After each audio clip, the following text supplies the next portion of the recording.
Ketika kita menonton YouTube, orang lain itu kita lihat udah jalan-jalan ke Paris. Sedangkan kita masih tinggal di rumah kontrakan, yang kontrakannya itu akan habis bulan depan. Orang lain udah beli mobil listrik, sedangkan token listrik di rumah kita bunyi terus minta diisi. Orang lain pamer saldo miliaran di rekeningnya, sedangkan kita sampai saat ini itu masih dikejar-kejar rentenir dan pinjaman-pinjaman online. Ya, kita pengen seperti mereka. Dan kita berkata, Tuhan, bisakah kau turunkan uang untuk saya? Saya ingin sukses, saya bosan miskin, saya ingin membanggakan kedua orang tua saya ingin membanggakan anak-anak saya tidak mau jadi sampah di negeri ini. Saya ingin itu, saya ingin ini. Dan masih banyak keinginan kita yang sampai saat ini itu cuma jadi hayalan. Pertanyaannya, boleh nggak kita jadi kaya? Jawabannya, boleh dong. Siapa yang nggak bolehin? Semua orang berhak untuk kaya. Tidak ada orang yang ditakdirkan kamu jadi miskin, kamu jadi kaya. Nggak ada kok. Memang betul, lahir dengan kondisi miskin itu bukan salah kita. Tapi mati dalam kondisi miskin, itu mutlak salah kita. Tapi bagaimana caranya? Apa rahasianya? Rahasianya adalah mulai perbaiki dari dalam dirimu sendiri dulu. Intinya, jadilah orang yang tepat. Jadilah orang yang siap secara jasmani. Jadilah orang yang siap secara rohani. Jadilah orang yang mau terus belajar, mau terus berusaha, dan jadilah seorang hamba yang selalu mentaati perintahnya dan menjauhi segala larangannya. Karena keberuntungan itu adalah bertemunya antara kesempatan dan kesiapan. Jadi kita persiapkan diri kita dulu.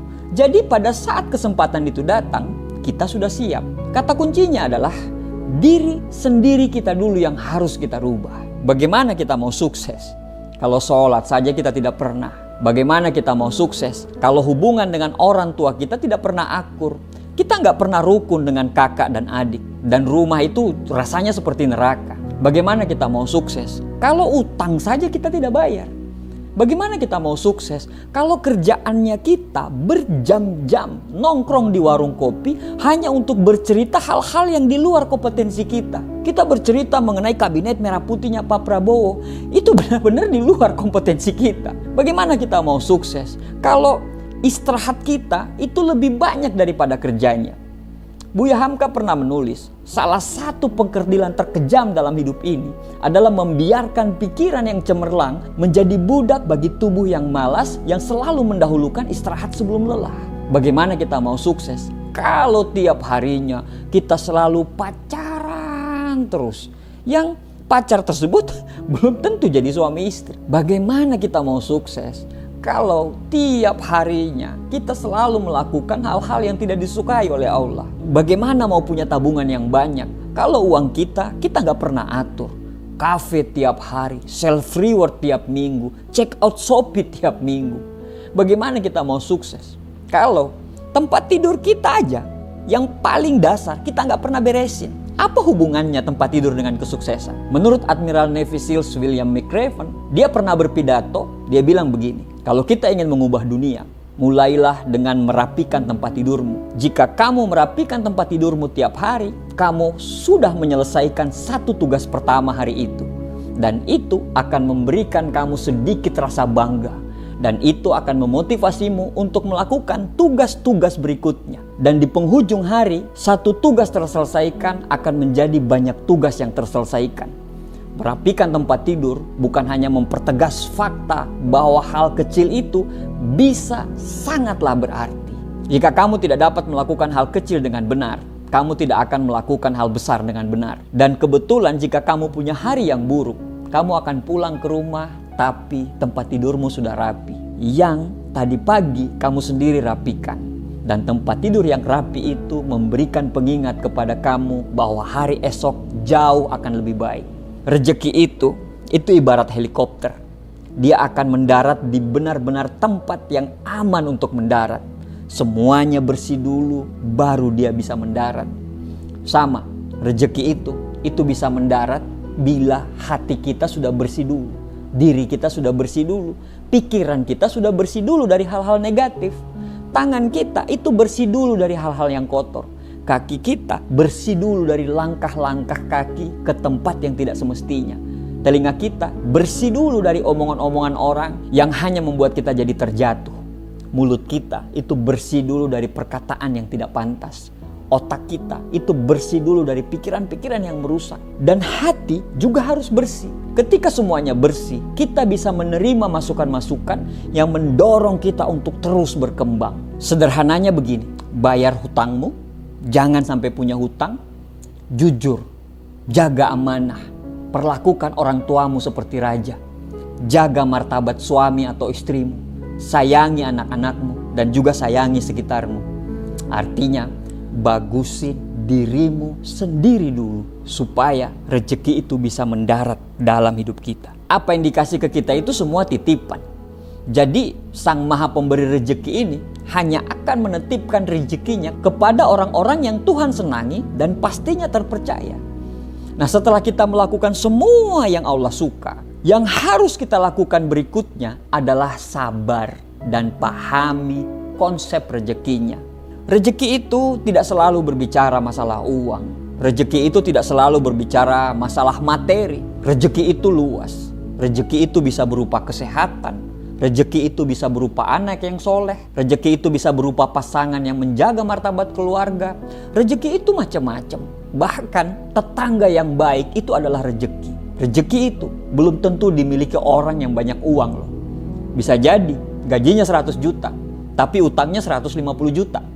Coba bandingkan dengan orang yang punya penghasilan 5 juta, tapi pengeluarannya cuma 2 juta per bulan. Siapa yang lebih kaya? Jadi, jangan semua diukur dengan uang. Kalau semua diukur dengan uang, gak akan ada habisnya dan gak akan ada puasnya. Ada juga nih, orang yang uangnya tidak berseri. Dia bisa beli makanan apa saja yang dia mau.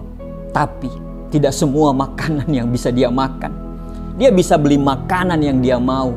Tapi mau makan ini asam urat, mau makan itu diabetes, mau makan ini kolesterol, dan sebagainya. Bandingkan dengan orang yang bekerja sebagai kuli bangunan, tapi tiap jam makan, jam istirahat, dia bisa makan makanan apapun dengan lahapnya tanpa pantangan. Kekayaan itu hanya titipan Allah. Mobil, rumah, dan semuanya itu hanya titipan. Tuhan bisa kasih semuanya, tapi Tuhan bisa mengambil semuanya karena semuanya itu adalah hak dari Tuhan. Kalau kita sadar semuanya hanya titipan, maka tidak ada yang perlu kita sombongkan dari apa yang kita miliki di dunia ini. Kalau kita sudah bekerja keras, kita fokus di bidang masing-masing, kita sudah bekerja keras, kita sudah bekerja cerdas, kita sudah bekerja ikhlas, terus belajar untuk menjadi ahli di bidang masing-masing, terus belajar ikhlas dengan menyerahkan semuanya kepada Allah. Insya Allah, waktu kita itu akan segera datang. Dan waktu yang tepat akan datang kepada orang yang tepat. Jadi, jadikan dirimu orang yang tepat saja dulu. Mulai dari sini saja dulu. Insya Allah, 1 tahun yang akan datang, hidupmu insya Allah akan berubah.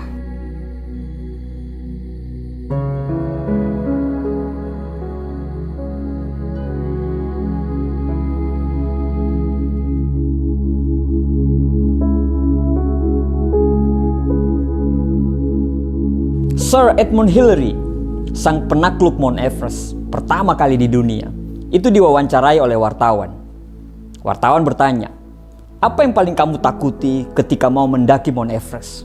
Dan dia menjawab, saya tidak pernah takut dengan binatang buas, saya tidak pernah takut dengan bongkahan es, saya tidak pernah takut dengan jurang yang curam, jalan yang terjal, atau padang yang gersang. Yang saya takuti adalah sebuah pasir yang masuk ke dalam sepatu. Wartawan kembali bertanya, kenapa Anda begitu takut? Dan dia menjawab, sebutir pasir yang masuk ke sela-sela jari itu seringkali menjadi malapetaka. Dia bisa masuk ke kulit kaki atau menyusup lewat kuku-kuku. Lama-kelamaan jari kaki itu akan menjadi infeksi. Lalu jari kaki itu membusuk. Tanpa sadar kaki itu sudah tidak bisa digerakkan. Dan itulah awal dari malapetaka bagi seorang penjelajah. Sebab dia akan selalu ditandu. Dan dia menambahkan lagi, kalau binatang buas secara naluri, dia juga takut pada manusia. Dan kita sudah mempersiapkan semuanya dari awal. Begitu juga dengan segala macam tantangan di perjalanan. seperti jalan yang terjal, jurang yang dalam, ataupun semuanya tantangan itu kita sudah persiapkan sebelum kita melakukan pendakian. Tapi pasir yang masuk ke dalam sepatu itu sama sekali kita tidak persiapkan, dan itu adalah menjadi awal dari malapetaka besar. Kita belajar dari Sir Edmund Hillary bahwa ketika kita mengalami kegagalan dan kita berpikir bahwa kegagalan itu disebabkan oleh masalah atau kesalahan besar, padahal justru sebenarnya yang bikin kita gagal adalah hal kecil yang tidak terselesaikan dan kita abaikan setiap hari. Kelihatan gak ada efeknya dalam jangka pendek, tapi hal tersebut akan bisa menjadi bom atom di kemudian hari dalam jangka panjang. Seperti apa hal-hal kecil itu? Menunda pekerjaan, nanti deh, entar dulu, masih banyak waktu kok, dan lain-lain. Terus masalah berikutnya, tidak fokus, semuanya dikerjakan. Dan yang paling sering adalah malas untuk memperbaiki apa yang sudah kita kerjakan. Terlihat sepele, tapi berdampak sangat besar jika itu dibiarkan secara berlarut-larut. Anda pasti paham kok, bahwa hidup kita sekarang itu adalah hasil dari kebiasaan. Intinya, apa yang terjadi dengan kita sekarang adalah hasil dari kebiasaan kita di masa yang lampau. Dan apa yang terjadi kita di masa yang akan datang adalah hasil dari kebiasaan kita di masa yang sekarang. Banyak orang berpikir pada target yang harus dia kejar. Berapa rupiah yang ada di rekening, nilai di bangku sekolah, IPK tamat kuliah berapa, berat badan yang harus diturunin, dan sebagainya. Padahal sebenarnya yang harus dirubah itu adalah kebiasaannya. Misalnya, goals kita ingin kamar kita bersih terus. Besoknya karena kita pakai, itu akan kotor lagi. Tapi kamu tidak perlu membersihkan kamarmu terus-menerus kalau kita punya kebiasaan bersih dan bukan orang yang berantakan. Benar nggak? Kita tidak perlu capek-capek menurunkan berat badan kalau kebiasaan kita selalu makan dan hidup yang sehat. Kita tidak perlu capek-capek dengan keras mencari uang kalau kebiasaan kita adalah bekerja keras dan mempunyai manajemen keuangan yang bagus. Kadang kita berpikir untuk hidup berubah, maka harus terjadi perubahan yang luar biasa dalam hidup kita. Tapi kita nggak sadar kalau perubahan yang luar biasa itu dimulai dari perubahan-perubahan kecil yang dilakukan secara terus-menerus sampai perubahan itu menjadi sebuah kebiasaan. Menurut Brian Tracy, 95% kita bertindak, perasaan yang selalu muncul, dan apa yang terjadi dalam hidup ini adalah hasil dari kebiasaan loh. Artinya semua tindakan yang tepat, perasaan yang baik, semua kesuksesan-kesuksesan itu hanya didapat oleh orang-orang yang selalu membentuk kebiasaan baik. Begitu pula sebaliknya, orang-orang yang selalu buru-buru dalam bertindak, tidak tepat sasaran, perasaan selalu tidak nyaman, insecure dengan kegagalan-kegagalan dalam hidupnya, itu didapat dari orang-orang yang membentuk kebiasaan-kebiasaan buruk juga. Jadi, sukses itu adalah dibentuk dari hal kecil, yaitu kebiasaan. Mau contoh, orang yang terbiasa mengatur uang, ketika mau membeli barang, dia akan berpikir ribuan kali lipat apakah ini kebutuhan atau ini keinginan. Jadi dia akan berpikir berkali-kali untuk membeli barang itu. Kenapa? Karena terbiasa mengatur uang. Sedangkan orang yang tidak terbiasa mengatur uang, ketika membeli barang, apa yang dilakukan? Dia akan main beli-beli saja tanpa mikir, makan di luar tiap hari, membeli barang karena gengsi dan supaya orang melihat. Dan orang-orang seperti ini itu biasanya langganan pinjaman online, utang kartu kredit yang menumpuk, dan percaya aja mereka tidak akan sungkan untuk pinjam sana sini. Makanya di circle mereka akan dijuluki si tukang utang. Beda kan? Orang yang punya kebiasaan mengatur keuangan dan orang yang tidak biasa mengatur keuangan. Contoh lain, suka menunda-nunda pekerjaan. Orang yang terbiasa menyelesaikan pekerjaan tepat waktu akan dengan sangat gampang menyeimbangkan antara pekerjaan, keluarga, dan spiritualnya. Dia akan selalu sehat karena tidurnya cukup dan tidak gampang insecure dan tidak gampang takut. Sedangkan orang yang suka menunda-nunda pekerjaan akan susah sekali membagi waktu. Secara psikis dia akan selalu buru-buru, dia akan gampang sakit dan semua pekerjaannya tidak ada yang optimal. Mau Anda otak encer kah? Mau Anda otak biasa-biasa saja? Nggak terlalu berpengaruh kok terhadap sebuah kesuksesan. Karena otak itu hanya menjadi arsip terhadap semua tindakan dan kebiasaan yang kita lakukan setiap hari. Jadi ketika kita ada masalah dan ketika pada saat itu kita berpikir, maka otak itu akan membuka arsip semua kebiasaan-kebiasaan yang kita lakukan. Dulu waktu saya kena masalah ini, apa yang saya lakukan ya? Otak akan membuka arsip itu. Oh, dulu waktu saya dikejar-kejar utang, apa yang saya lakukan? Oh, saya nggak bayar hutang dan ketika ditagih saya akan marah balik. Dan Anda akan melakukan hal yang sama lagi ketika mendapat masalah tersebut. Itu akibatnya apa? Kebiasaan. Matias Alexander mengatakan, orang tidak menentukan masa depannya. Mereka yang menentukan kebiasaan mereka dan kebiasaan mereka lah yang akan menentukan masa depan mereka. Sukses itu adalah hasil dari pilihan kita. Dan semuanya dimulai dari bagaimana kita menciptakan karakter diri dengan menciptakan kebiasaan baik dan mengatasi semua kebiasaan-kebiasaan buruk kita.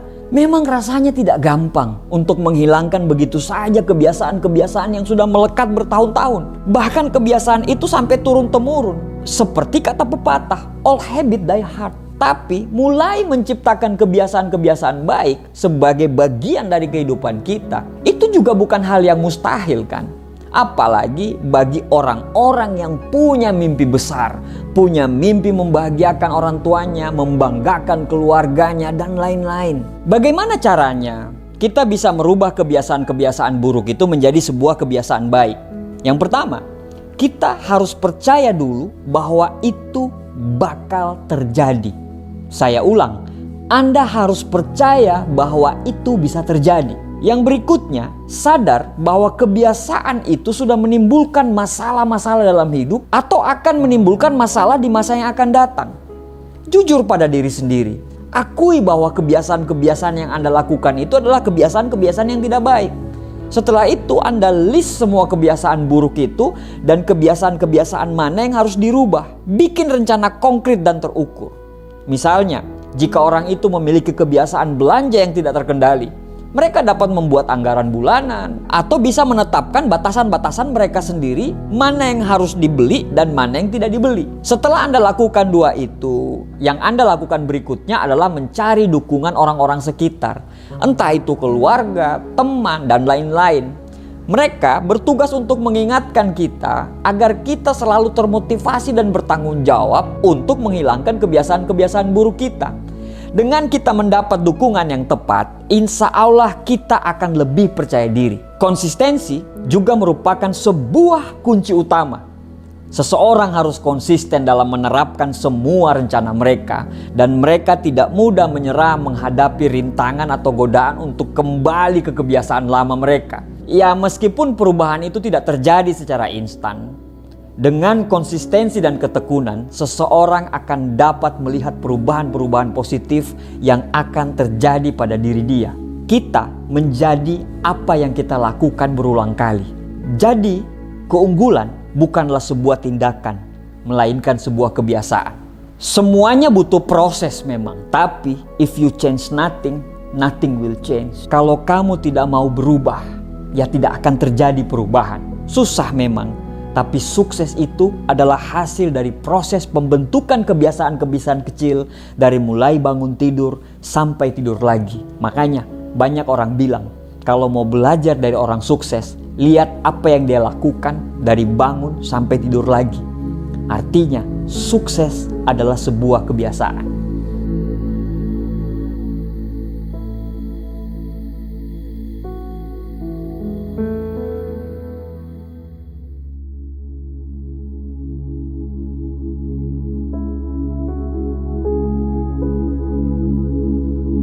Banyak sekali di antara kita, sampai detik ini, itu tidak pernah sadar bahwa kegagalan kita itu disebabkan karena diri kita sendiri.